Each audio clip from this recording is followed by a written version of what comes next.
Day 203. Psalm 31-32. For the choirmaster. A Psalm of David. In you, O Lord, I have taken refuge, let me never be put to shame, save me by your righteousness. Incline your ear to me, come quickly to my rescue. Be my rock of refuge, the stronghold of my deliverance. For you are my rock and my fortress, lead me and guide me for the sake of your name. You free me from the net laid out for me, for you are my refuge. Into your hands I commit my spirit, you have redeemed me, O Lord, God of truth. I hate those who cling to worthless idols, but in the Lord I trust. I will be glad and rejoice in your loving devotion, for you have seen my affliction, you have known the anguish of my soul. You have not delivered me to the enemy, you have set my feet in the open.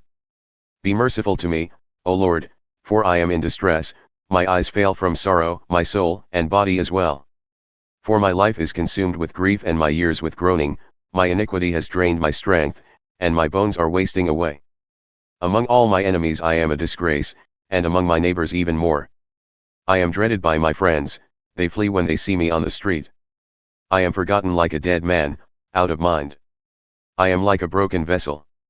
For I hear the slander of many, there is terror on every side. They conspire against me and plot to take my life. But I trust in you, O Lord, I say, you are my God. My times are in your hands, deliver me from my enemies and from those who pursue me. Make your face shine on your servant, save me by your loving devotion. O Lord, let me not be ashamed, for I have called on you. Let the wicked be put to shame, let them lie silent in Sheol. May lying lips be silenced, lips that speak with arrogance against the righteous, full of pride and contempt. How great is your goodness which you have laid up for those who fear you, which you have bestowed before the sons of men on those who take refuge in you. You hide them in the secret place of your presence from the schemes of men. You conceal them in your shelter from accusing tongues. Blessed be the Lord, for he has shown me his loving devotion in a city under siege. In my alarm I said, I am cut off from your sight. But you heard my plea for mercy when I called to you for help. Love the Lord, all his saints. The Lord preserves the faithful, but fully repays the arrogant. Be strong and courageous, all you who hope in the Lord. Of David. A Maskil. Blessed is he whose transgressions are forgiven, whose sins are covered.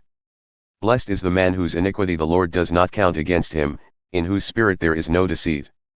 When I kept silent, my bones became brittle from my groaning all day long. For day and night your hand was heavy upon me, my strength was drained as in the summer heat.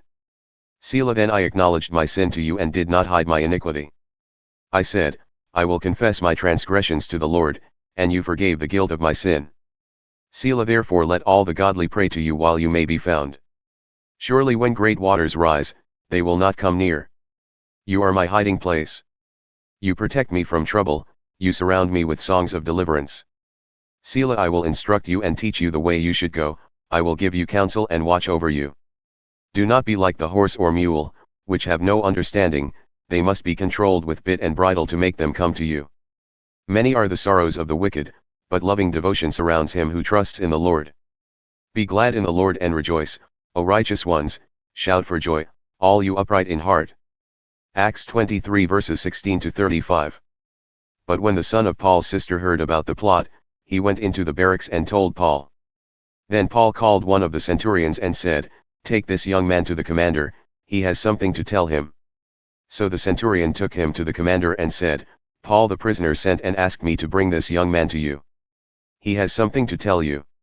The commander took the young man by the hand, drew him aside, and asked, What do you need to tell me? He answered, The Jews have agreed to ask you to bring Paul to the Sanhedrin tomorrow on the pretext of acquiring more information about him. Do not let them persuade you, because more than 40 men are waiting to ambush him. They have bound themselves with an oath not to eat or drink until they have killed him, they are ready now, awaiting your consent. So the commander dismissed the young man and instructed him, Do not tell anyone that you have reported this to me. Then he called 2 of his centurions and said, Prepare 200 soldiers, 70 horsemen and 200 spearmen to go to Caesarea in the 3rd hour of the night. Provide mounts for Paul to take him safely to Governor Felix. And he wrote the following letter, Claudius Lysias, to his excellency, Governor Felix, greetings. This man was seized by the Jews, and they were about to kill him when I came with my troops to rescue him.